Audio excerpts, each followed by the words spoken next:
Salut tout le monde, bienvenue sur la chaîne Twitch de RMC Story, le canal 23 de la TNT. Alors, je ne suis pas tout seul aujourd'hui, je suis avec quelqu'un que tu as l'habitude d'entendre. Oui, on l'entend plus souvent qu'on le voit, c'est Jeannot Rességuier. Salut Jeannot. Salut Oussem, bonjour à tous. Ça va Jeannot? Ah bah ouais, ça va très bien. C'est ton premier exercice Twitch? Exactement, ouais, tout à fait. Là, tu vois, on t'entend, on te voit, on peut s'habituer à toi. Et on va parler de Ligue des Champions, de Ligue Europa, de l'actualité football et de ta semaine un peu spéciale. Tu vas passer une semaine un peu spéciale, Jeannot. Mais extraordinaire. Extraordinaire. Tu vas beaucoup voyager. Je vais bouger avec un déplacement en Pologne à partir de demain pour la finale de la Ligue Europa entre Villarreal et Manchester United. Ce sera mercredi sur RMC Story, le canal 23. Et toujours sur RMC Story, on reviendra sur Paris, puis ensuite on repartira à Porto pour vivre la finale de la Ligue des Champions 100% anglaise entre Manchester City et Chelsea. Et puis avec deux consultants différents. Mercredi, ce sera avec Manu Petit. Et samedi soir avec Jérôme Roten. C'est excellent. Jeannot, tu as dit toutes les informations. Merci, c'est bon, c'était tout pour nous. Ciao. Et on va aller. Allez, salut. Non, on va rester ensemble pendant 1 heure, Jeannot. Et d'abord, on va te présenter parce qu'on connaît le journaliste. Et encore, on ne sait pas tout sur toi. Moi, je sais plein de choses. Je sais quelle est la couleur de ses chaussettes, par exemple. Les gens ne le savent pas. Mais on va surtout te présenter. Elle change tous les jours, je te rassure. Tu es originaire de Montauban. Oui, dans le Tarn-et-Garonne. Une région qui t'est chère. Et d'ailleurs, tu n'as jamais voulu retirer ton accent ou souvent on se dit dans les médias peut-être que Média Parisien veut modifier un peu sa voix, on veut modifier son accent. Toi, ça n'a jamais été une question pour toi? Non, parce qu'il est hors de question de renier ses origines. C'est là-bas à Montauban, place nationale avec Bakersi Radio que j'ai débuté ma carrière en faisant quelques piges déjà à l'époque à Radio Récré, un collège de Ville-Bourbon et puis Radio Ingres. Voilà, Ingres, qui bien évidemment est connu comme peintre à Montauban avec un musée qui porte son nom. La fierté de cette ville, comme disent les tontons flingueurs, on ne devrait jamais quitter Montauban. Moi, je l'ai quitté et je prends toujours plaisir à y revenir. Et c'est vrai que c'est là-bas que je me suis forgé cet accent que j'ai gardé, que j'ai tout fait pour garder, même si un jour... on m'a dit ça sera compliqué pour faire de la radio. Ah oui, carrément, t'as déjà dit ça. 34 ans après, j'ai réussi à faire une carrière. Quoi. Ça fait 34 ans donc, que tu commandes des matchs de football, que tu es journaliste sportif. Et en 34 ans, est-ce que toi, tu as vu le métier modifié? Est-ce qu'il a changé? Oui, il a évolué. Alors après, journaliste sportif, oui et non, parce que j'étais pendant longtemps correspondant à RMC à Toulouse. À l'époque, c'était le bureau de Radio Monte Carlo. Tu faisais pas que du sport? Non, je faisais pas que du sport. On parlait d'aérospatial, on parlait d'Airbus, on parlait d'Ariane Espace. On suivait les faits divers, les procès aussi à l'époque. Ah, c'était très joyeux un peu. Avec Jean-Yves Gros, avec Vincent Pousson, avec des gens qui ont travaillé comme moi dans ce bureau à Toulouse, où à l'époque on avait techniciens, assistants, secrétaires. Les choses ont bien changé, ont bien évolué. Après, il y a eu Montpellier avec Jean-Pierre Luxet, avec Thomas Soto. Ah oui, je l'ai repoussé un peu vers Paris. Il est remonté à Paris ensuite quand je suis arrivé, où il a fait sa carrière à la télé. Et c'était l'époque de la Coupe du Monde. Ouais. Donc il fallait à l'époque travailler sur la Coupe du Monde de 98. J'ai pas suivi l'équipe de France, mais j'ai beaucoup bossé. J'ai fait pas mal de matchs de l'ancienne RMC, avec notamment un magazine qui était diffusé tous les vendredis sur Toulouse, sur Montpellier et sur Marseille, que l'on préparait depuis Montpellier. N'hésitez pas en tout cas si vous avez des messages pour Jeannot, des questions. Là on voit plusieurs personnes qui se connectent. On a Wei Kimbi qui dit: salut Jeannot, j'ai grandi avec ta voix sur RMC à la radio et je voulais te dire que tu étais excellent aussi à la télé. Merci pour toutes ces années. Et c'est une transition parfaite parce que je voulais venir à ton rapport à la télé. Ça fait depuis 2019 que tu commentes la Ligue Europa sur RMC Story. C'est une expérience différente de commenter à la télévision, j'imagine. Oui, complètement. Mais même si on m'a demandé d'essayer de rester moi-même et de pas trop non plus occuper l'espace, parce que voilà, à la radio, la voix, c'est l'image. À la télé, l'image parle d'elle-même. Donc accompagner le téléspectateur, être toujours autant passionné, et ça c'est ma volonté, ne pas changer dans mes enflammades et surtout prendre du plaisir avec les consultants. J'ai jamais eu de consultant attitré depuis que je suis à RMC. J'ai bossé avec pas mal de monde, avec Luis Fernandez, avec Jean-Michel Larquet, avec Coach Courbis, avec Eric Dimeco à la radio, puis à la télé avec Jérôme Roten, avec Fred Piquion, Manu Petit et tout récemment. Donc moi je prends plaisir justement à changer d'expert, parce que c'est une façon aussi d'évoluer, c'est une façon de voir que ces gens-là ne voient pas la même chose que nous. Quand ils sont en train de commenter un match de foot, on se rend compte très souvent qu'ils voient des choses bien avant nous, donc bien avant vous les téléspectateurs, Ouais. et ça fait la différence. La question qui arrive là de la pariata, elle est toute naturelle. Est-ce que tu as une préférence entre le commentaire radio ou le commentaire télé? Je resterai toujours attaché à la radio parce que c'est mon métier, parce que c'est la radio que j'ai écouté quand j'étais gamin. J'avais 13 ans au fond de mon lit, les grandes deux ondes, donc autant te dire que la qualité n'était pas terrible. Ouais. Mais j'écoutais Radio Monte Carlo, j'écoutais France Inter, j'écoutais Europe 1, et je me disais, mais c'est quand même magique que d'entendre des gens comme ça nous parler d'un match de foot, d'un match de rugby. Ça serait pas mal d'essayer d'arriver à faire ça. Alors c'était une autre époque, hein, Ouais. parce que le parcours était certainement plus simple qu'il ne l'est aujourd'hui. Et à la télé, c'est complètement différent. Je vais dire une banalité, mais à la télé, on dépend énormément de la qualité du match. Ouais. Je sais que tu vas me le lâcher, donc je vais le lâcher avant toi. À la radio, on peut en fumer. Si le match n'est pas Oui. terrible, voilà, on peut s'exciter. Tu peux vendre une touche, quoi. Exactement. Tu peux vendre une touche. Ou commenter juste un centre comme si c'était un but de finale de Coupe du Monde. Mais là, à la télé, non, on ne peut pas. C'est pas possible. Donc, du coup, il faut trouver le moyen d'être vraiment l'accompagnateur du consultant. Ouais. Et j'avoue que l'exemple typique de l'accompagnateur que j'ai pu être avec notamment Eric Dimeco sur le fameux Porto-Marseille, si Ouais. vous êtes là, quelques oui, supporters marseillais, à Oui. vous en rappeler où il était Dépité. au bout de sa vie, comme on dit, et qui recevait des SMS, qui recevait des WhatsApp, où on lui disait « mais tu crois que tu vas tenir, tu crois que tu vas y arriver ?» Et lui, il pensait qu'il n'y avait plus personne qui nous regardait. Mais si, Et pourtant, on a fait le match. tout le monde a repris. Et d'ailleurs, je me permets de rebondir sur le consultant qui t'accompagne. Tu le disais, mercredi pour la finale de la Ligue Europa, tu seras avec Emmanuel Petit. Et samedi, pour la finale de la Ligue des Champions, tu seras avec Jérôme Rotten. Est-ce que toi, dans ta préparation, tu t'adaptes à la personne que tu as en face de toi? On rappelle que Jérôme Rotten, par exemple, a déjà vécu une finale de Ligue des Champions. Est-ce que tu t'adaptes aussi par rapport à ça au niveau des informations? Non, on discute et avec l'un et avec l'autre en amont. Avec Manu, j'ai eu le plaisir de commenter le match du tour précédent. Donc, les habitudes s'acquièrent assez rapidement. Ouais. Après, il faut... on va dire se comporter différemment avec Jérôme Rotten, parce que comme il a un boulard. un boulard avec Oui, le Jérôme. deuxième degré, oui, Oui, Jérôme, tu as un boulard. j'étais obligé de le lâcher, Oui, j'étais tu as obligé un de le boulard. dire. Donc le voilà, monde le c'est sait. complètement différent avec Jérôme. Et puis avec Eric Dimeco, par exemple, il y a un côté participatif, quoi. C'est-à-dire qu'il est consultant, mais il commente. Et moi, j'avoue que c'est assez marrant parce qu'il y a des moments, on peut se retrouver dans des situations où on est tous les deux dans le désenvolé, même avec Jérôme Rotten. Je ne sais pas si vous vous rappelez de cette fameuse double confrontation Barcelone-Liverpool. Oui. 3-0 pour Barcelone, Avec le retour, Liverpool-Barcelone, la remontada. 4-0 retour, où là, à l'aller, il y a le coup franc magnifique de Messi, et on a une envolée tous les deux qui est vraiment très très bien réglée, alors que c'était pas du tout calculé. Ouais. Et au match retour avec Origi, on a failli se faire piéger parce qu'il a tellement joué le corner rapidement qu'on en a été presque à de l'humour pour essayer de raconter ce qu'on était en train de voir. Il y a plein de messages pour toi, Jeannot. On a des messages qui nous disent quelle était donc ta préférence. Tu as déjà répondu, c'est tu préfères le commentaire radio parce que c'est là où tu as commencé. On nous dit pour moi le meilleur moment radio de Jeannot restera le but de Florent Malouda en Afrique du Sud. Tu t'en rappelles? Oh oui, je me rappelle, parce qu'on s'était tellement emmerdé, il n'y a pas d'autre mot, à cette Coupe du Monde où on a suivi l'équipe de France avec la fameuse grève de Naïsna, et en plus, ils ne nous mettaient pas un but, ils ne mettaient pas un pied devant l'autre, surtout d'abord, ils ne mettaient pas un but. Et le dernier match, voilà, Florent Malouda qui nous met ce but. Et je me suis lâché. Pourquoi? Parce que j'avais tellement envie d'être dans la joie de commenter des matchs de l'équipe de France à une Coupe du Monde, qui plus est en Afrique du Sud, Ouais. qui était tellement attendue et qui a été quelque chose d'extraordinaire, que voilà, je me suis un petit peu enflammé sur le but de Florent Malouda. Florent lui-même m'en parle encore quand je le croise. Oui. Donc c'est vraiment devenu... je crois qu'il l'a même dans son téléphone. C'est un lien entre vous maintenant.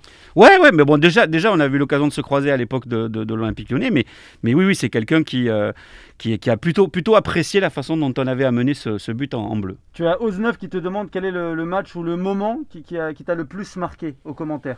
On me pose souvent la question. Alors, il y a la finale de l'Euro 2000 Oui, peut-être que certains, ça vous parle pas trop, mais oui, la finale de l'Euro 2000 avec la victoire et de voir les Italiens se réasseoir en l'espace de quelques secondes et ce fameux but à nord de Trezeguet. Pourquoi cette finale-là? Bon, d'abord, c'est ma première finale et ensuite, je la commente avec Didier Bonne qui nous a quittés en 2018, qui a été un très grand reporter sportif à RMC. Il a tout fait. Il était surtout connu pour le rugby, il a fait du foot, il a fait tout type de sport et les Jeux Olympiques notamment. Et de commenter ce match avec lui, qui avait participé au fait que je puisse rentrer dans cette maison, ça avait été un moment extraordinaire. Et puis après, la finale de la Coupe du Monde de 2018, bien évidemment, parce que, comme a dit Thierry Roland en 98, oui, putain, quel pied. Mais effectivement, c'est réel, quoi. J'ai fait attention, t'as pas dit on peut partir tranquille maintenant. Non, parce que ça, je le dirais pas. Ouais, voilà. Et même si on est d'accord sur le principe que le butard sera le mieux. Mais c'est vrai que j'ai envie de dire que de connaître dans son métier de journaliste, de commentateur sportif, une finale de Coupe du Monde avec une victoire de l'équipe de France, c'est incroyable. C'est juste un pur bonheur, quoi. Surtout que toi, tu suis au quotidien l'équipe de France et son actualité, on y reviendra tout à l'heure. C'est une semaine un peu particulière pour toi, pas parce que tu vas gagner beaucoup de miles à beaucoup voyager, non, c'est pas pour ça que je te dis ça, c'est que tu vas commenter un match qui sera en clair, que ce soit la Ligue Europa ou la Ligue des Champions. Et ce n'est pas arrivé depuis 1996. À l'époque, c'était TF1 qui diffusait les 3 Coupes d'Europe, C1, C2, C3. Et cette fois-ci, pour la première fois, donc depuis 1996, les 2 finales de Coupe d'Europe seront diffusées sur la même chaîne et en clair. J'imagine que ça te met quand même une pression parce que tu sais que tout le monde va regarder, tous les passionnés de foot. Oui, il y a une pression. Mais il y a toujours une petite pression par rapport à la différence radio-télé, par exemple. Il y a toujours plus de pression à la télé par rapport à la radio. Je ne sais pas pourquoi, je ne sais pas l'expliquer, mais voilà, c'est comme ça. Là, c'est juste un pur bonheur que de se dire que le groupe ait décidé de garder ces 2 finales sur une chaîne comme RMC Story. La finale de la Ligue Europa, on a déjà fait, on a déjà donné. On a vécu des moments sympas.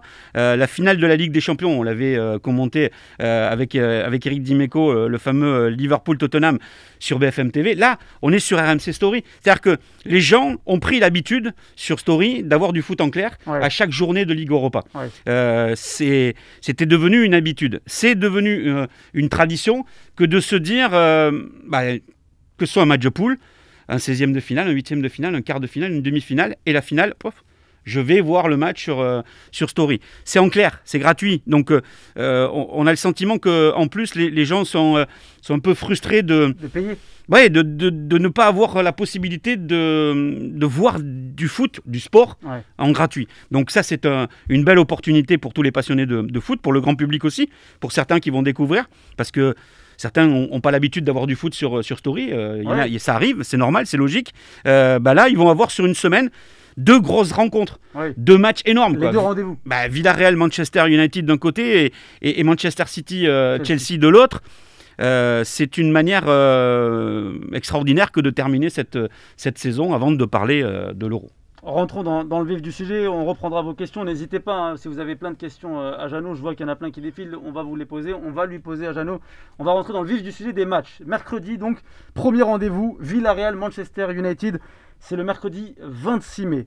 Stade Energa à Dansk, en Pologne. Tu sais quelle température il fait en ce moment en Pologne ou pas? On est autour de 12-13 degrés pour les maximales et on va être autour de 7-8 degrés pour les minimales, avec une journée apparemment à peu près normale, correcte pour mercredi. Bon, tu vois, c'est ça qu'on appelle la préparation. Toi qui nous regardes, c'est ça la préparation d'un match.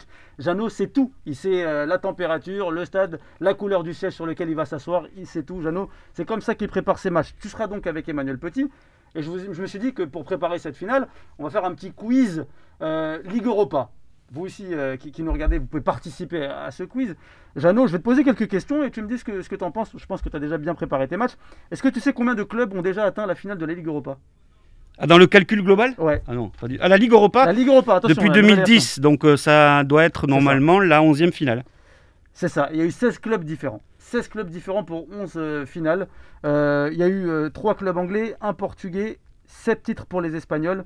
Et donc Villarreal va essayer de participer donc à cette... Mais chez les Espagnols, il y a surtout Séville, il y a surtout l'Atlético. Exactement. Chez les Anglais, il y a surtout Chelsea et Manchester. Donc oui, c'est une compétition qui a été rebaptisée, recalculée en Ligue Europa à partir de 2010. Et sais-tu qu'en finale, il y a un seul joueur qui a mis un doublé? Un seul joueur. Ouais.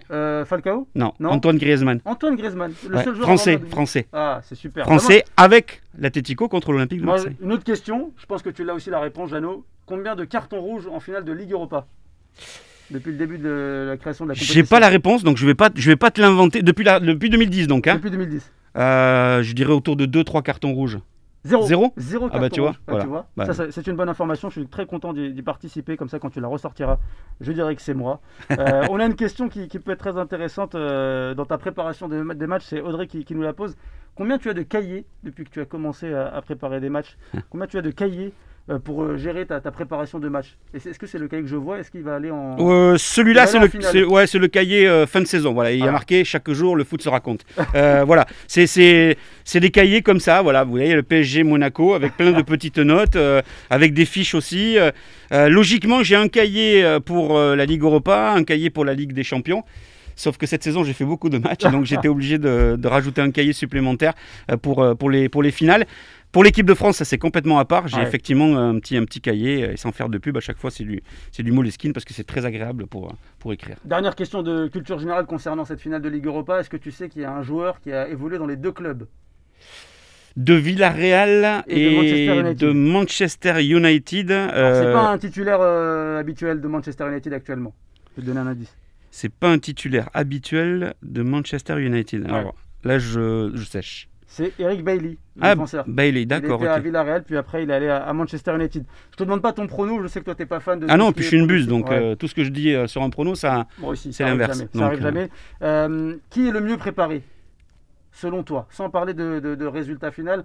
Est-ce que le Manchester est plus en jambes? Est-ce que Manchester, qui a récupéré Paul Pogba en forme en fin de saison, est mieux, avec un Edinson Cavani aussi toujours mieux? Ou est-ce que tu trouves que Villarreal peut jouer l'expérience avec Unai Emery? Unai Emery a gagné 3 finales, il a perdu une avec Arsenal, 3 avec Séville. Moi, j'ai le sentiment que Villarreal, ils vont découvrir une finale de Coupe d'Europe. Donc déjà, ça, c'est un contexte particulier. Pour Manchester United, il y a l'expérience de l'événement. Ils ont déjà gagné la compétition avec des joueurs d'expérience. Je donnerai un petit avantage à Manchester, même si en regardant la préparation depuis les demi-finales retour, ça a beaucoup plus fait tourner à Manchester qu'à Villarreal, et qu'on a l'impression que Unai Emery s'appuie vraiment sur le même groupe. Il y a la différence par rapport à la demi-finale, c'est que Capou est de retour, l'ancien Toulousain, il fallait bien que je le place, natif de Niort pour vexer personne, mais qui lui apporte de la solidité défensive. Et c'est quelqu'un qui va avoir un rôle important avec Parreiro pour justement soit Paco Alcácer, soit Bacca, soit Gérard Moreno, puisqu'ils sont 3 pour 2 postes. Et ce sont des joueurs, je pense à Gérard Moreno, qui est un buteur qu'on découvre aussi en sélection, et qui est quelqu'un qui va, à mon sens, poser des problèmes à la défense de Manchester United. À l'expérience, et avec un Bruno Fernandes qui est sur un autre niveau, je pense que Manchester United part avec un tout petit avantage. Donc voilà, avantage Manchester United pour Jeannot. Tu le disais tout à l'heure, tu as commenté, c'est pas la première fois que tu vas commenter un match de Ligue Europa sur RMC Story, tu l'as déjà fait, tu as déjà été présent sur ce fameux canal 23. Depuis le début de saison, tous les matchs que tu as commentés et que tu as vu passer sur RMC Story, est-ce qu'il y a une équipe qui t'a surprise dans cette Ligue Europa? Est-ce qu'il y a un joueur qui s'est révélé à tes yeux? Est-ce que cette compétition aussi permet de faire ressortir certains talents? Est-ce qu'il y a des choses mémorables que tu as retenues toi de cette campagne de Ligue Europa? Dans ce qui m'a marqué, c'est le parcours de Lille. On a un peu jonglé entre Lille et Nice sur la première partie de saison, mais le triplé de Yajice au Sparta et celui à Milan, ça reste quand même quelque chose d'énorme, quoi. C'est un jeune joueur qui vient d'être champion de France avec Lille et qui a claqué 7 buts en Ligue Europa et qui a marqué les esprits. Malheureusement derrière, Lille, l'équipe, le groupe n'a pas réussi à confirmer face à l'Ajax Amsterdam en 16e de finale. J'ai bien aimé l'entrée d'Amad Diallo avec Manchester United. Il joue peu, mais quand il joue, il apporte quelque chose. Donc à suivre déjà pour Manchester United. Et puis après, c'est Gérard Moreno, l'attaquant du Villarreal, qui est vraiment assez impressionnant. Donc voilà, comme quoi cette compétition aussi sur MC Story permet de révéler des talents. Et c'est aussi ça le football, c'est d'avoir du football en clair, tu le disais, accessible à tous et sur lequel on peut découvrir des nouveaux joueurs, des nouveaux championnats, notamment les pays dont tu citais avec le Spartak, etc. Il y a plusieurs questions, Jeannot, sur ta manière de commenter les matchs. Alors une question qui revient souvent, et je trouve qu'elle est très intéressante, est-ce que tu fais des exercices concernant ta respiration lorsque tu commentes un match de foot? Est-ce que dans la semaine, tu fais des exercices ou est-ce que ton coffre, tu l'as depuis... c'est quelque chose d'inné? Non, je fais attention à mes cordes vocales. Donc là, j'ai dérogé, mais on est à l'intérieur, mais je mets souvent un chèche pour protéger les chauds-froids, et même en été. Ça me permet de me faire chambrer de temps en temps, mais c'est une façon de préserver la voix. Pas de recette particulière, si ce n'est que dans la façon de commenter. Que ce soit alors par contre à la radio ou à la télé, ça va être différent dans le rythme, bien évidemment, sauf si on est dans la surface de réparation et que même à la télé, on va accompagner par le descriptif, par le nom du joueur, par de l'enthousiasme et de l'enflammade, parce qu'on est là pour ça et que c'est la marque de fabrique. C'est comme ça que je fais et je ne vais pas changer comme ça du jour au lendemain. Mais beaucoup de respiration ventrale. Ouais. J'ai travaillé ça avec... Et tu le fais encore aujourd'hui? Oui, avec un orthophoniste et qui m'a appris aussi à faire ça sous la douche le matin, faire des exercices au niveau de la prononciation ou des... Ah oui, il y a tout un exercice quoi. Et ça fait du bien encore. De vider le coffre et de garder le rythme pour que quand on est sur une action chaude, très chaude, qui se termine par un but, alors c'est plus à la radio qu'à la télé encore une fois, mais pour qu'on garde justement la possibilité de pouvoir remonter au moment où il y a le but et de le décrire. Donc voilà, il y a des exercices à faire, Jeannot les fait, comme quoi c'est un entretien aussi des cordes vocales et de la respiration. Jeannot, mercredi 26, donc finale de la Ligue Europa. Il y a un plateau qui va se faire autour de Flora Moussi et on va préparer ce match-là. Toi, à quelle heure tu arrives dans le stade?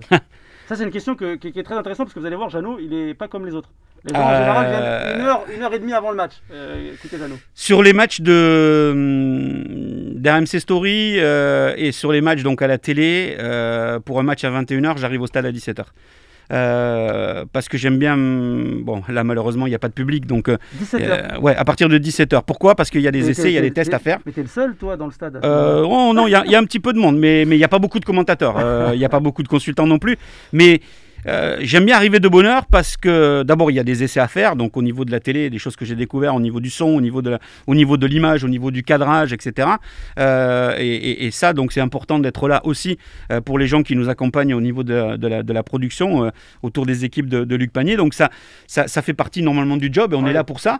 Mais après, moi j'aime bien arriver de bonne heure parce que j'aime pas me retrouver dans des situations où à la dernière minute il peut y avoir un problème de la circulation, le taxi qui n'arrive pas.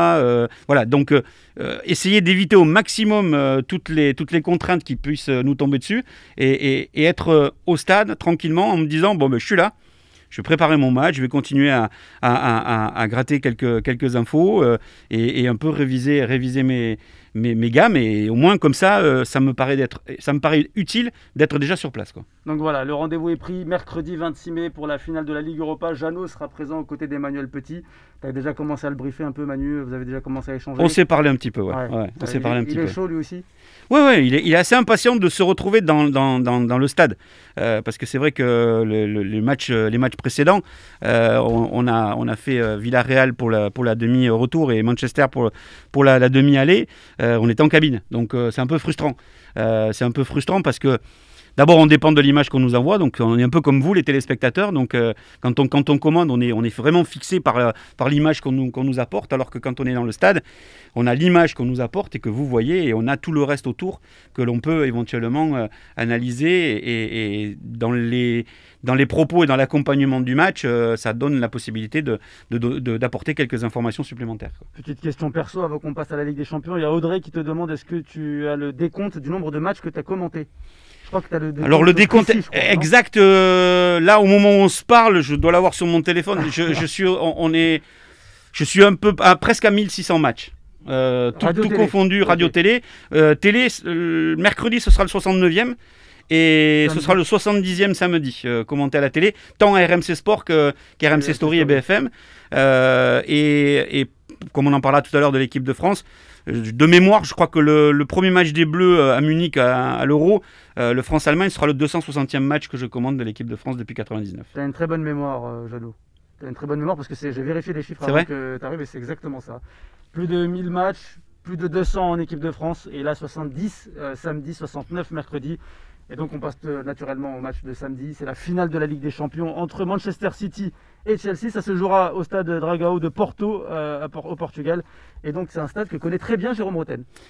C'est un stade que connaît très bien Jérôme Rotten. À chaque fois qu'il y va, il a un mauvais souvenir des couleurs qu'il joue à domicile là-bas. Ouais, c'est-à-dire qu'il n'a pas apprécié la finale à Gelsenkirchen de 2004 avec l'AS Monaco contre le Porto de Mourinho.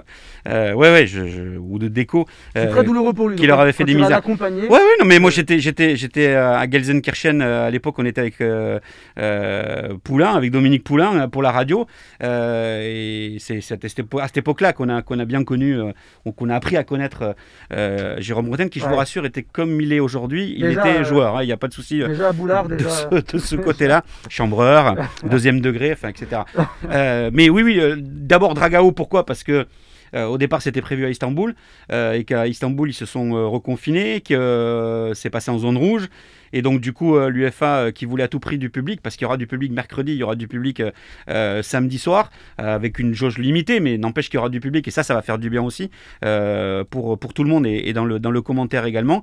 Et puis, c'est Porto avec une finale 100% anglaise. Alors, bon, on aurait pu se dire, on aurait pu la faire en Angleterre. Oui, on aurait pu la faire en Angleterre, mais ça nous aurait apporté à nous plus de difficultés pour se déplacer. Oui. Il y a eu les finales en Angleterre avec Montpellier et le Stade Toulousain qui a battu La Rochelle en rugby. Au niveau européen, ils ont pu exceptionnellement y aller. Là, il y avait des doutes. Donc, du coup, on est plutôt content de ne pas être en cabine et de pouvoir commenter le match de la Ligue des Champions à Porto, au Dragao. La crise sanitaire, ça vous a quand même fait basculer votre métier. Clairement. Ah, complètement. Tu as fait des matchs en cabine que tu n'aurais jamais fait en cabine. Moi, je me mets à la place de nos amis d'RMC Sport qui ont commenté la Première Ligue en cabine, en permanence. Donc, ça veut dire qu'ils n'ont pas vu un seul stade du championnat anglais. Donc, non, ça n'a rien à voir. C'est pas la même chose, c'est pas la même façon de travailler. Si c'est frustrant pour le supporter, ça l'est tout autant pour nous. Et en plus, ça donne des conditions de match assez particulières parce que à la télé, vous avez des micros partout, donc ça capte au bord du terrain, ça capte dans les paroles des coachs, ça capte dans les accrochages entre coachs et avec l'arbitre, les paroles qui viennent des joueurs aussi. Ouais. Et finalement, on se dit, tiens, c'est super, on va entendre ce qui se dit. Ben non, au bout d'un moment, c'est fatigant, quoi. Ouais. C'est usant, parce qu'on a plus envie d'entendre la clameur du public, on a envie d'entendre le soutien du public et d'entendre un stade gronder, il n'y a rien de mieux, quoi. Donc, il y aura un petit peu de public pour ces deux finales. Et puis, bon, 100% anglaise entre City et Chelsea. Alors, moi, je crains que sur la globalité du match et de l'événement, il y ait certains joueurs qui soient un petit peu nibés. Mais bon, on va voir. Mais dans la globalité, Tuchel a l'occasion avec Chelsea de faire ce qu'il n'a pas pu faire avec le PSG. Et de l'autre, Pep Guardiola a déjà réussi. Il arrive en finale déjà, ça fait une éternité qu'il essaye, lui en tout cas, avec Manchester City. C'est la première finale de Manchester City. Exactement. Donc il y a une histoire à écrire. Il y a une histoire à écrire. Et lui a l'expérience de finale de Ligue des Champions avec Barcelone. Sa dernière, c'était 2011. T'imagines, 10 ans après. C'est incroyable, parce que quand on sait que cet homme-là a été souvent critiqué pour ses choix, et à juste titre. On se rappelle l'élimination face à Lyon en quart de finale à Lisbonne dans la finale à 8 la saison dernière, ou tout du moins en août dernier, où on s'était tous dit mais qu'est-ce que c'est ce compo d'équipe qui nous a sorti, pourquoi a-t-il joué de cette manière-là? Et en fait, il avait vraiment ce projet-là autour de son groupe, autour de son équipe, et ce projet de jeu, quand on voit la double confrontation face au PSG, c'est une équipe qui use l'adversaire. C'est une équipe qui est capable de souffrir sur la première période et ensuite d'installer petit à petit son jeu. Ouais. Et on a le sentiment que Gundogan ou encore De Bruyne peuvent faire la différence quand c'est compliqué dans la gestion défensive. Et alors après, Mahrez, bon, il y a du matos quand on voit ce qu'il fait contre Paris. Foden, c'est juste extraordinaire. Et en plus, il y a Agüero qui a marqué pour son dernier match et qui peut-être aura droit à un petit peu de temps de jeu sur la finale avant de quitter City. Donc, il y a une belle histoire à écrire pour Manchester City au travers de Pep Guardiola. Et il y a une belle histoire à écrire pour Thomas Tuchel et Thiago Silva. On est en France, on parle de joueurs qui ont évolué ou d'entraîneurs en Ligue 1 et qui ont connu une finale de Ligue des Champions. Ils sont très regardés, surtout en France. Et qui se sont séparés avec le Paris Saint-Germain aussi de façon un peu, un peu élégante. Est-ce que toi, dans ton commentaire, tu y penses? Tu te dis, pour ces joueurs-là, ça va être particulier. Sur RMC Story, le public qui regarde les connaît, ces joueurs-là. Est-ce que toi, dans ton commentaire, tu vas adapter ce que tu vas dire par rapport à ces deux personnes-là, à chaque fois qu'on les aura à l'image? On aura du mal à prendre parti pour l'une des deux équipes, que ce soit mercredi ou que ce soit samedi. Parce que je sais que ça nous est arrivé, il faut le reconnaître, qu'on puisse prendre parti, notamment pour Manchester United, parce qu'on sait que c'est très regardé en France, on sait que c'est très apprécié des fans du football en France, et que c'est aussi pour ça que ça fait de l'audience. Pour City et pour Chelsea, oui, on va être obligé d'en tenir compte. Enfin, en tout cas, moi, j'en tiendrai compte. Je ne sais pas comment ça se passera pour Jérôme Roten, mais on sera obligé d'en tenir compte. On sera obligé de tenir compte de Mahrez, qui est né à Sarcelles, qui a évolué là-bas, qui a connu le foot en France, qui a démarré là. On sera obligé d'en tenir compte avec Laporte. Aymeric Laporte, qui vient d'être retenu dans la liste espagnole pour l'Euro. C'est un gars d'Agen. Enfin, moi, j'ai des relations avec son père, parce qu'il est d'Agen, moi, je suis de Montauban, et qu'on a eu l'occasion de plaisanter là-dessus. Mais de se dire que voilà, si Laporte titulaire, peut-être pas, mais entre en cours de match, Benjamin Mendy, tu dois rappeler ça. On est obligé de rappeler, et on est obligé d'être vraiment derrière ces joueurs-là qui, quelque part, représentent un peu la France, quoi. Oui, donc tu as toujours aussi une perception très sociétale, très française dans ton commentaire. Oui, on me le reproche souvent, je sais. Des fois régionaliste, un peu, non, quand il s'agit de Toulouse. Ah oui, non, mais là, je suis en manque d'objectivité totale là-dessus. De me dire que mercredi, je vais être en train de vous commenter Villarreal-Manchester, et que jeudi, je vais rentrer à Paris et je vais vite me presser pour regarder Toulouse-Nantes. C'est plus fort que toi. Ah ouais, et que samedi, je vais à Porto, et que dimanche, je ne vais pas pouvoir aller à Nantes parce que voilà, le match est à 18h pour le match retour. Non, mais quelque part, oui, j'espère que les Nantais ne m'en voudront pas, mais que Toulouse arrivera à retrouver la ligne. Il y a une question très intéressante de BZH Développeur. Est-ce que quand tu es au stade, tu discutes et tu analyses les matchs avec les confrères étrangers? Là, c'est un événement planétaire. Je ne sais pas combien de millions on situe une finale de Ligue des Champions, mais le monde entier regarde la finale de Ligue des Champions. Tous les passionnés de football en France seront branchés sur RMC Story. Est-ce que toi, tu te dis qu'il faut que je prenne des infos de ce qui se dit, je sais pas moi, en Angleterre? Alors déjà, par habitude, je travaille beaucoup avec nos correspondants, nos fameux ambassadeurs et drôles de dames. Pour la prononciation. Voilà, exactement, avec Fred Hermel pour Villarreal et avec Julien Laurence pour les trois clubs anglais. Ça, c'est systématique. Après, si j'arrive à me faire comprendre, je suis plutôt content d'arriver à discuter avec des confrères, et ça m'est arrivé notamment par rapport à la prononciation, notamment par rapport au positionnement des joueurs. Bon, là encore ça va, mais quand on est dans les premiers tours dans des équipes qu'on n'a pas l'habitude de voir, donc oui, je vais pas mal questionner les confrères. Et puis j'aime bien aussi regarder un petit peu les binômes qu'il y a dans la tribune de presse, comme anciens joueurs. Je croise souvent Chris Waddle, par exemple. Donc c'est quand même assez sympa de voir des gens comme ça qui n'ont pas perdu une once de français. C'est un truc de dingue. Fou, hein. Ah ouais, c'est fou. Il y a moyen que tu le ramènes sur RMC Story si tu le croises samedi. Il ne pourra pas parler avec nous. Le problème, c'est ça. C'est qu'il est sous contrat. Okay. Et donc, il n'a pas le droit il ne peut pas s'exprimer, sauf avec les confrères de la presse écrite, où il peut éventuellement discuter et faire des interviews. Chris Waddle, si tu regardes ce live, en tout cas, tu es le bienvenu sur la chaîne Twitch de RMC Story. Peut-être que tu n'as pas de contrat Twitch, en tout cas, tu es le bienvenu. Et donc, c'est quelque chose que tu regardes, toi, qui commente, qui fait quoi? Ouais, j'aime bien. Puis c'est pour cette raison-là aussi que j'arrive de bonne heure au stade pour avoir la possibilité de voir comment ça se passe ailleurs, que font les autres, la radio, la télé, quand je vois les Anglais avec leur micro-bouche là, qui est collé sous le nez là, tu pourrais pas toi commenter avec ça. Ah non, mais moi je pourrais pas, c'est pas possible. C'est parce que t'as pas de liberté. Ouais. Tu n'as pas, et même à la radio ou à la télé, surtout à la télé, je me fais chambrer par les assistants au niveau de la production, parce que bon, déjà, je suis petit. Oui. Donc, il faut que je trouve un équilibre avec le consultant.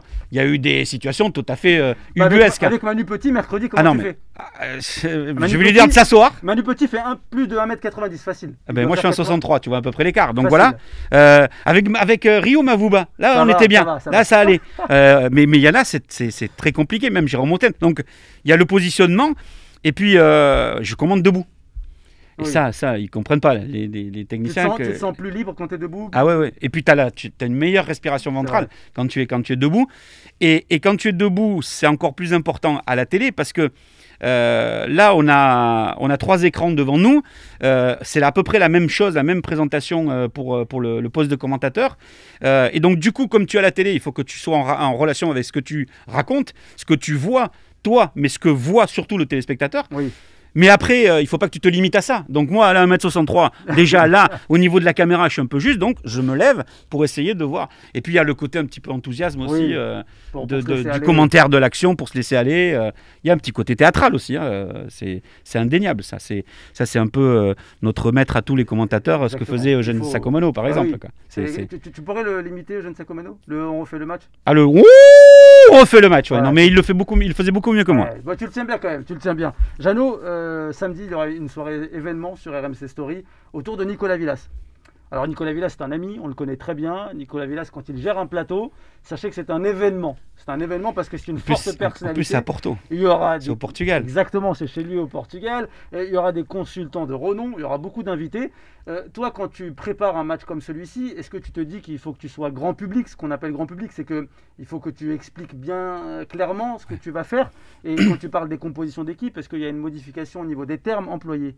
Oui, et même parfois ça peut paraître surprenant parce qu'on est toujours en train de rappeler l'essentiel de la règle. Parfois, on est toujours en train d'expliquer clairement sur le joueur en question qui est à l'écran et qui vient de faire un geste extraordinaire ou qui vient de marquer un but, de rappeler ses statistiques, mais aussi d'expliquer qu'il est passé par tel club ou tel club, sans trop rentrer dans la stat. Parce que moi, je pars du principe que si je dois être dans l'accompagnement, je suis dans l'accompagnement de ce que les téléspectateurs voient. Ouais. Après, le reste, de temps en temps, amener une petite info comme ça, une anecdote, ça fait pas de mal. Mais oui, il faut être beaucoup plus grand public. Même si on se retrouve avec un public de passionnés qui a envie de vivre un match de foot en clair, et donc sans casser le porte-monnaie, ça veut dire quelque part que il peut y avoir 2 catégories. Il y a la catégorie du fan, du passionné, qui va venir en se disant super, et d'ailleurs on le voit sur les réseaux sociaux, merci d'avoir mis Arsenal, merci d'avoir mis Manchester.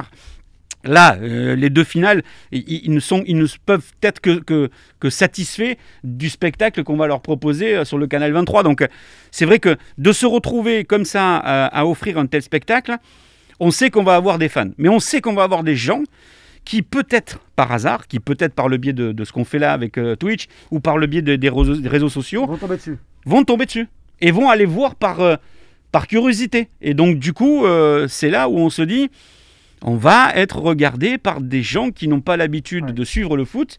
Alors, on ne va pas tomber dans le béaba classique, mais parfois, il faut faire attention sur les termes qu'on va employer. Après, en général, une finale de Coupe d'Europe, surtout la finale de la Ligue des Champions, c'est plusieurs millions de personnes. Il faut que tu sois prêt à ça. Oui, tout à fait. Que tu mettes ta plus belle chemise et que tu sois prêt à parler de tout ça. Pour faire un petit point sur la Ligue des Champions, là, c'est ton avis perso qu'on demande. Il y a eu une belle campagne du Paris Saint-Germain, tout de même s'ils ne sont pas allés au bout. Qu'est-ce que tu retiens, toi, de cette édition de la Ligue des Champions? Est-ce que tu retiens le parcours du PSG ou est-ce que tu retiens Guardiola qui va au bout? Qu'est-ce que tu peux retenir, toi, de cette compétition? D'abord, il y a le Chelsea de Tourelle qui arrive, qui prend l'équipe quelques jours après avoir été remercié du PSG, qui met en place un système de jeu, qui met en place 3 axios, qui se fait comprendre de tout le monde, fait comprendre lui qu'il n'aura pas la pression de Frank Lampard, à qui on a dit on a recruté Ziyech, on a recruté Werner, Havertz, on a mis des sous, Chilwell, donc ceux-là il faut les faire jouer. Débrouille-toi avec ça, mais il faut qu'il joue. Lui il a fait une vraie rotation. Il n'hésite pas à mettre Azpilicueta sur le banc, le capitaine. Il n'hésite pas à faire tourner. Bon, il n'hésite pas à mettre sur le banc ou quasiment pas sur la feuille de match Olivier Giroud. Ça, c'est un peu dommage parce que Giroud lui a quand même rendu service et a rendu service cette saison aussi à l'équipe de Chelsea. Mais il a surtout réussi à mettre en place quelque chose de solide, quelque chose de costaud et qui a complètement déstabilisé le Real Madrid en demi-finale. Même là-bas, même au stade Di Stefano, malgré la belle prestation de Karim Benzema. Donc, il y a ça. Déjà, ça, c'est quelque chose de surprenant, de se dire Chelsea est en finale de la Ligue des Champions. Après avoir viré Lampard, après avoir pris Tourelle, dont on a toujours entendu dire qu'il n'était pas capable si, il est capable d'aller en finale de la Ligue des Champions pour la deuxième fois. Donc ça, c'est le premier point. Que Pep Guardiola réussisse à mettre son système en place, être compris de tous ses joueurs, et que en plus, sur la façon dont on disait tout à l'heure qu'ils usent l'adversaire, oui. et cette réussite qu'ils ont, prouve que cette équipe de City a bien bossé, oui. Championne d'Angleterre, ok, la victoire en Coupe de la Ligue d'Angleterre, donc il y a un triplé historique à faire en plus. Donc ça, c'est le point le plus important. Après, je pensais vraiment que Paris allait être capable d'aller au bout, parce que ce qu'ils avaient réussi à faire sur la double confrontation face au Bayern, oui. Tu t'es dit, ça va au bout. Oui, là, vu ce qu'ils avaient réussi à faire, je pensais réellement que ça allait aller au bout. Bon, malheureusement, non. Mais voilà, quoi. C'est vraiment cette compétition, cette Ligue des Champions, a toujours l'habitude de nous réserver quelques surprises durant le parcours. Et là, je pense que le fait qu'il n'y ait pas eu de public dans les stades, ça a très certainement à un moment donné joué pour l'une des on va dire, 8 dernières équipes de la compétition, quoi. On a des supporters marseillais qui sont présents sur le live, déçus du parcours marseillais en Ligue des Champions. Oui. L'OM devait faire mieux face à ces pas déçu par le parcours, parce que le parcours, il est comme ça. Mais Marseille aurait pu ne pas réussir son parcours en Ligue des Champions en montrant un autre visage. Ouais. C'est ça qui m'a gêné, qui nous a gêné et qui a agacé Eric Dimeco, parce que moi je m'attendais vraiment à autre chose. Déjà, il y a ce premier match à l'Olympiakos où tu sens que moi j'étais pas sur place, mais j'ai regardé le match et je me suis dit il se passe un truc, tiens, il y a quelque chose, ils peuvent faire. Et puis finalement ils prennent un but. Et ils prennent un but en prenant des risques de prendre un but. Alors que ramener un 0-0 de l'Olympiakos la première journée, c'était quelque chose d'intéressant pour eux. Après, derrière, ça a manqué d'abnégation, ça a manqué de liant, ça a manqué d'enthousiasme, d'état d'esprit. Et j'ai été déçu par André Villas-Boas, parce que je pensais qu'il allait apporter quelque chose de différent. Et en fait, on a l'impression qu'il s'est presque sabordé, quoi, parce qu'il savait qu'il avait peut-être pas l'effectif mais au moins il aurait pu essayer de mettre en place quelque chose. Donc c'est en ce sens que je suis déçu par le parcours de l'OM. Dernière question perso sur la Ligue des Champions. Quel est ton meilleur souvenir sur cette campagne-là ? Bon, je pense que ça sera samedi soir, ton meilleur souvenir. J'espère. Je le pense, ouais. Non, c'est... Malgré la défaite, la qualification du PSG, quoi, face au Bayern, quoi. Ça a été une confirmation du gros match qu'ils avaient fait, et puis de se dire que ce soir-là, Paris avait montré qu'il pouvait apporter quelque chose et qu'il pouvait aller chercher encore quelque chose de grand. Après, moi j'ai été bluffé par le Karim Benzema du Chelsea, du Real Madrid-Chelsea, du match aller, où à lui tout seul, il a éclairé le jeu, il a essayé d'apporter quelque chose. Et puis ce but, là, contrôle de la tête et enchaînement avec la volée, c'est juste magnifique. Donc j'espère que le Chelsea-Manchester City ou City-Chelsea sera le plus beau match de la saison. On va parler de Karim Benzema quand on va faire le tour de l'actualité. On a une question que je trouve très utile et qu'il faut y répondre. C'est BZH qui nous demande si Nico Villas aura un nœud papillon. Alors ça, j'ai mis toutes les équipes. Je pense que oui. Ouais, j'ai mis toutes les équipes sur le coup. Je pense que oui. Nicolas Villas, c'est une information RMC Story, aura un nœud papillon lors du plateau prévu à l'occasion, donc samedi soir, avant le match de Ligue des Champions. On le rappelle, il y aura plusieurs consultants, plusieurs invités de marque qui viendront même débriefer aussi après le match avec Jeannot, avec Jérôme Roten et toute l'équipe autour de Nicolas Villas. Mais c'est une semaine vraiment très foot sur RMC Story. Mercredi, je vous le rappelle, mercredi 26, finale de la Ligue Europa autour de Flora Moussi, autour de Jeannot Rességuier et d'Emmanuel Petit. Et jeudi, RMC Story vous fait des cadeaux. Je vous mets le communiqué de presse. C'est une soirée événement. On vous offre 2 documentaires dans la soirée, 21h05. Un premier documentaire sur Didier Deschamps qui s'appelle Les secrets d'une légende. On reviendra sur les traces de Didier Deschamps, là où il a grandi dans le Pays Basque, sa carrière de joueur de football, sa carrière d'entraîneur. C'est le premier documentaire à 21h05. Et ensuite, on enchaîne dans la foulée à 22h30 sur un documentaire autour de Karim Benzema. Benzema, combat 4 étoiles. C'est très simple, c'est Karim Benzema qui accorde 1h30 d'interview à RMC Sport. Il se pose face caméra et vous l'aurez sur RMC Story. Il raconte comment il perçoit lui-même sa carrière. Et ça, c'est vraiment 2 gros cadeaux que RMC Story vous fait. Prenez note, c'est jeudi soir. Donc c'est au lendemain de la finale de la Ligue Europa et juste avant donc la finale de Ligue des Champions. Jeannot, Tu seras peut-être dans l'avion, non, tu seras revenu. Jeudi soir? Tu vas peut-être te poser et regarder un peu quand même. Ouais. Tu auras un écran sur le match de Toulouse. Ah oui, 20h45, j'aurai la tablette. Ouais, et ça, puis après, sûr, tu vas nous regarder Didier Deschamps et Benzema combat 4 étoiles. Je vous invite vraiment à regarder le combat 4 étoiles de Karim Benzema. C'est très intéressant de voir comment lui perçoit sa carrière, surtout qu'on parle très souvent de lui. Et ça m'emmène tout de suite vers l'actualité. Jeannot, Karim Benzema, de retour en équipe de France. Comment tu perçois ce retour? C'était le moment, il fallait le faire avant. Tu es content de le voir en bleu aujourd'hui? Alors déjà, c'était le moment, oui, parce que Deschamps est un pragmatique. Alors je ne sais pas si l'Euro s'était déroulé normalement en 2020, si il aurait rappelé Karim Benzema, mais bon, à la limite, on s'en fout, peu importe. Pour moi, c'est le bon moment.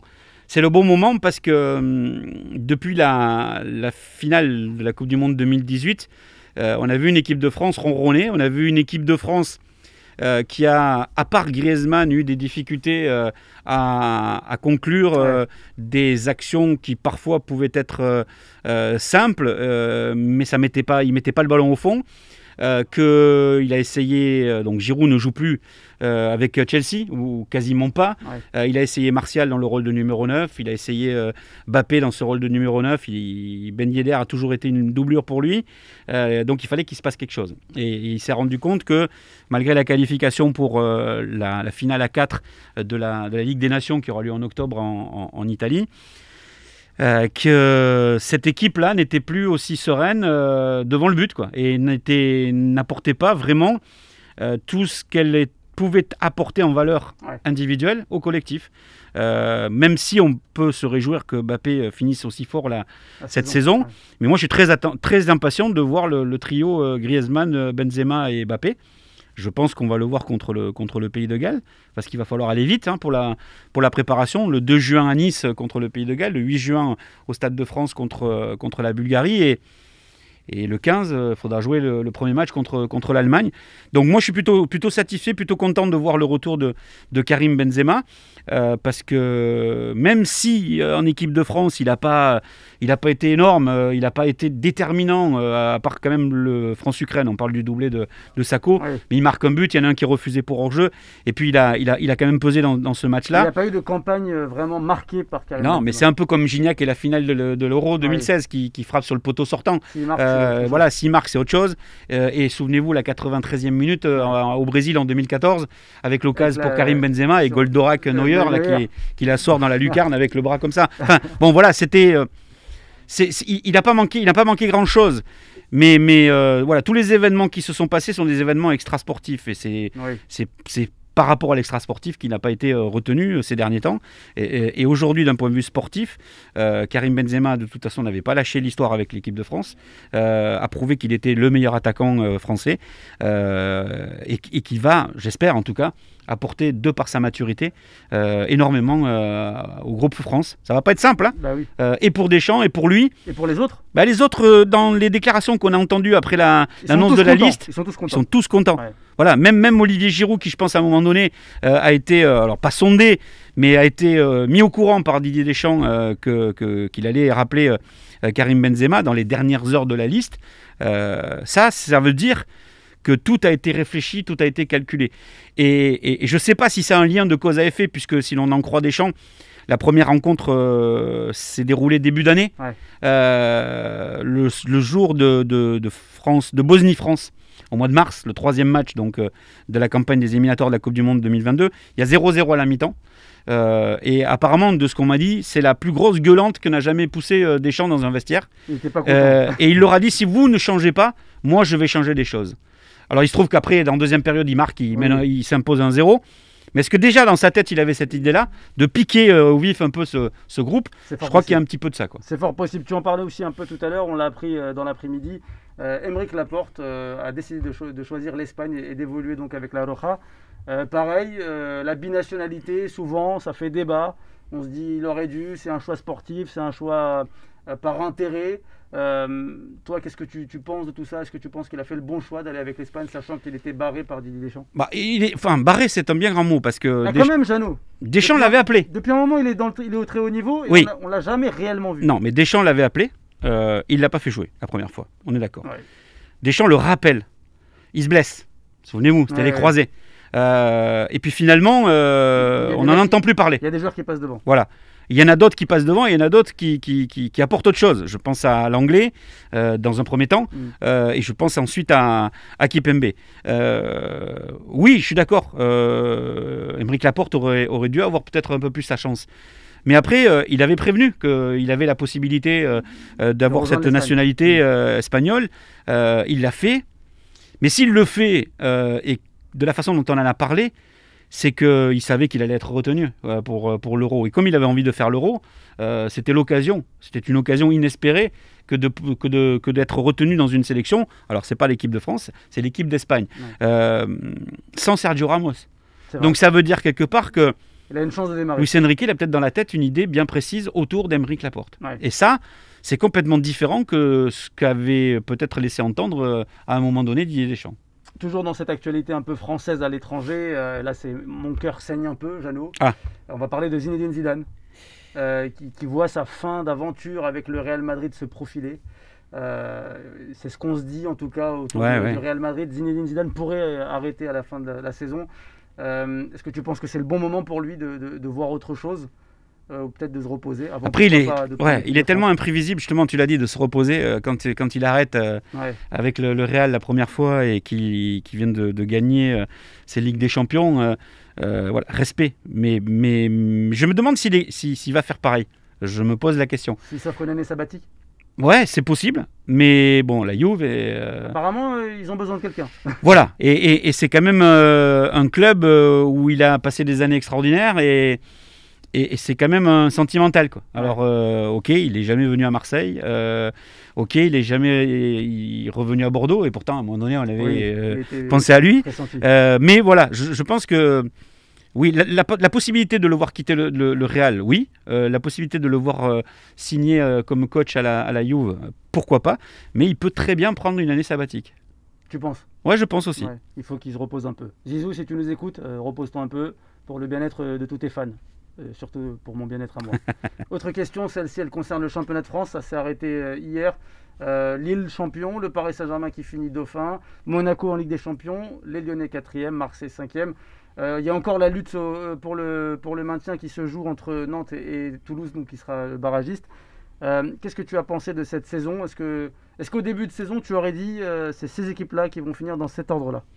Ah non, dans cet ordre-là, non, mais tous les ans, tu mets Paris, et autour de Paris, tu as à peu près les mêmes qui reviennent. Donc, ces dernières saisons, tu citais Lille, ces dernières saisons, tu citais Rennes, et tu citais l'Olympique Lyonnais, et l'AS Monaco.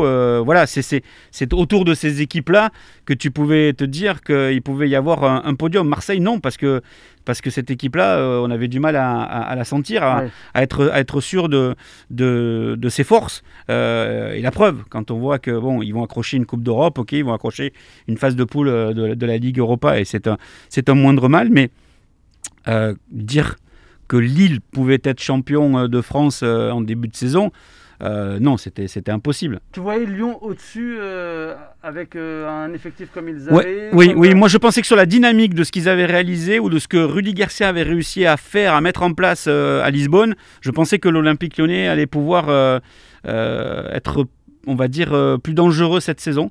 Bon, le problème, c'est que, je sais pas, ils ont un souci avec... ils jouent qu'une mi-temps, quoi. La deuxième, ils ont du mal, ils se perdent un petit peu là-dedans.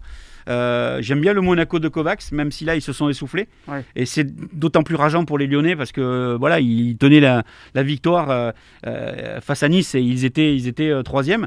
Surtout que si Manchester United a la bonne idée de gagner la Ligue Europa mercredi soir, le troisième, il passe pas par le troisième tour préliminaire, il est directement en phase de poule. Ce qui a plutôt réussi ces derniers temps au club français.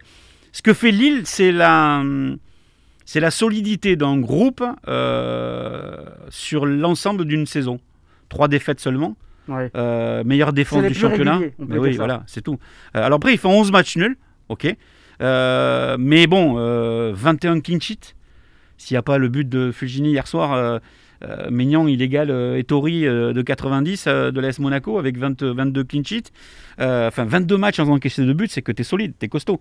Et puis le super coup de de Lille, d'abord, il ne faut pas oublier que Luis Campos, il fabrique une équipe à Monaco qui est championne en 2017. Et là, il fait la même chose avec Lille, elle est championne en 2021. Donc, c'est quand même un génie, ce garçon. S'il vous plaît, ramenez-le en France, dans un autre club, parce que c'est quand même quelqu'un qui a un nez incroyable. Mais pour finir sur Lille, c'est l'équipe qui a eu la saison la plus régulière. Alors oui, il y a eu ce couac à la 30e, là où ils perdent contre Nîmes à domicile. Et là, sur la différence de but, c'est Paris qui est leader. Et là, on se dit, bon, Paris va gérer. Mais il y avait quand même le parcours en Ligue des Champions. Après, ils viennent gagner au Parc. Ils se font malmener à Lyon. Et puis finalement, ils s'imposent. Bon, ils ont été présents sur les matchs où il fallait qu'ils soient présents. On a eu un peu peur avec le 0-0 contre Saint-Etienne. Mais moi, j'étais au match à Angers. À aucun moment, même si je tiens à dire que Angers a vraiment joué le jeu à fond parce qu'ils avaient envie d'offrir quelque chose de beau à Stéphane Moulin pour sa dernière. Et Fulgini, c'est un joueur exceptionnel. Ah ouais, il peut aller jouer dans n'importe quel club de Ligue 1. En tout cas, il l'a prouvé. Et le mec, il dépasse 60 tirs dans la saison, quoi. C'est juste incroyable. L'impact dans le jeu, et puis voilà, il fait jouer ses joueurs. Bon, enfin voilà, pour revenir sur Lille. Burak Yılmaz, quoi, c'est la trouvaille. 35 ans. Mais c'est fou, il va avoir 36 ans au mois de juillet. Enfin, ce gars-là a tout connu en Turquie. J'ai regardé que 2 fois champion avec Galatasaray, mais il marque 16 buts. Grand frère avec Çelik et surtout avec Yadice. Il s'entendait remarquablement bien avec José Fonte, qui lui aussi a été une figure de cette équipe. En fait, c'est une équipe qui avait un grand gardien, un bon gardien, Maignan, qui est numéro 3 en équipe de France et peut-être qu'il sera numéro 2 dans les prochaines semaines. On ne sait jamais si la hiérarchie venait à être modifiée, c'est possible. Au milieu de terrain, Benjamin André ou Soumaré, bon, l'un ou l'autre, mais bon, 2 mecs costauds. Et puis devant, Burak Yılmaz et Jonathan David, qui a quand même mis 11 journées pour marquer son premier but en Ligue 1, acheté 27 millions d'euros. Qui finit bien la saison. Et qui finit très fort la saison avec son 13e but hier.